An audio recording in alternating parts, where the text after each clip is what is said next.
سیدنا عبداللہ ابن مسعود رضی اللہ تعالی عنہ بیان کرتے ہیں کہ ایک بار ایسا ہوا، سألنا نبینا صلی اللہ علیہ وسلم عن السیر بالجنازہ، کہ ہم نے رسول اللہ صلی اللہ علیہ وسلم سے سوال عرض کیا کہ ہم جب میت لے کے جاتے ہیں، جنازہ لے کے جاتے ہیں، تو ہمیں اس کے ساتھ چلنا کیسے چاہیے، ہمیں کس طریقے سے وہ جنازہ لے کے جانا چاہیے۔ رسول اللہ صلی اللہ علیہ وسلم نے ارشاد فرمایا، السیر ما دون الخبب، ایسی چال تمہیں چلنی چاہیے کہ جو دوڑنے کے زمرے میں نہ آتی، نہ بالکل آہستہ نہ بالکل تیز، بلکہ درمیانی چال کے ساتھ تم جنازہ لے کر جاؤ۔ اور ایک بڑی اہم بات جو متفق علیہ روایت میں بھی آتی ہے، بخاری اور مسلم میں، اور یہاں بھی بیان کی، فرمایا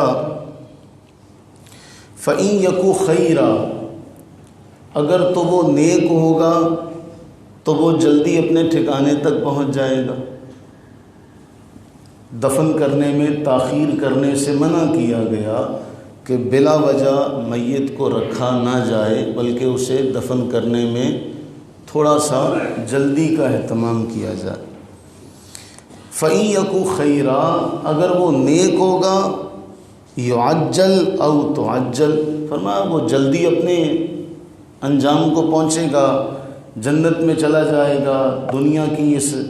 جو دو رنگی ہے اس سے اس کی جان چھوٹ جائے گی۔ وَإِن يَكُ سِوَا،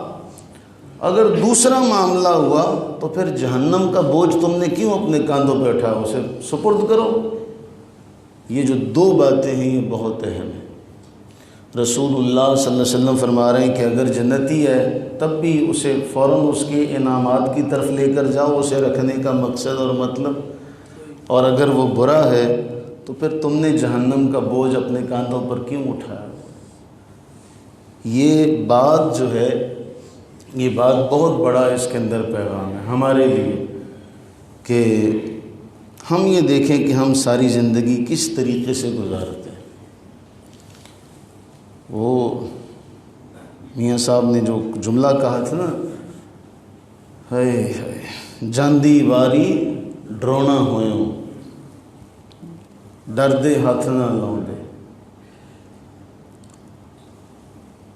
جنا لئی تو پاپ کمائے، کتھے نے تیرے گھر دے۔ تو وہ پھر معاملہ ہوتا ہے، اور اس کے بعد جب جان نکل جاتی ہے اس سے پہلے ہمیں یہ فکر ہوتی ہے، ہم آج آپ کسی کو بھی دیکھ لیں معاشرے میں، قرآن کریم نے جو ہماری فطرت بیان کی نا وہ بہت اہم ہے۔ ذکر تو وہ ہے اہل کتاب کا، اس ذکر میں یہ ہے وَلَا تَجِدَنَّهُمْ أَحْرَصَ النَّاسِ عَلَىٰ حَيَاةٍ، کہ اے محبوب صلی اللہ علیہ وسلم یہ لوگ تو اتنے حریص ہیں، یود احدہم لو یعمر الف سنہ، ان میں سے ہر ایک کی خواہش اور تمنا ہے کہ میں 1000 سال جیوں۔ آج بھی آپ کسی سے کہیں اور کسی کو دیکھ لیں تو وہ اس میں نہیں ہے کہ جی میں جانے سے پہلے اپنے معاملات سمیٹ جاؤں، اپنے معاملات کا کچھ کر جاؤں، بس اسے یہ ہوتا ہے کہ نہیں میں نے مرنا نہیں ہے۔ بلکہ یہ 2-3 دن پہلے ایک مسئلہ میرے پاس آیا تو میں نے ان سے کہا کہ جی آپ یہ معاملہ جو ہے، اور وہ اللہ تعالیٰ ان کو صحت عطا فرمائے لیکن وہ آخری اپنے وقت میں ہیں بزرگ، تو میں نے ان سے کہا جی آپ جس حالت میں ہیں آپ اپنی وراثت کے حوالے سے فیصلہ کر دیں، جو ہے جس کا ہے جو تقسیم کر دیں۔ وہ مجھے بڑی حیران کن انہوں نے بات کہی، کوئی نہیں میرے مرنے کے بعد خود ہی کرتے رہیں گے، مجھے کیا ضرورت ہے کرنے کی، آپ ہی لڑ کے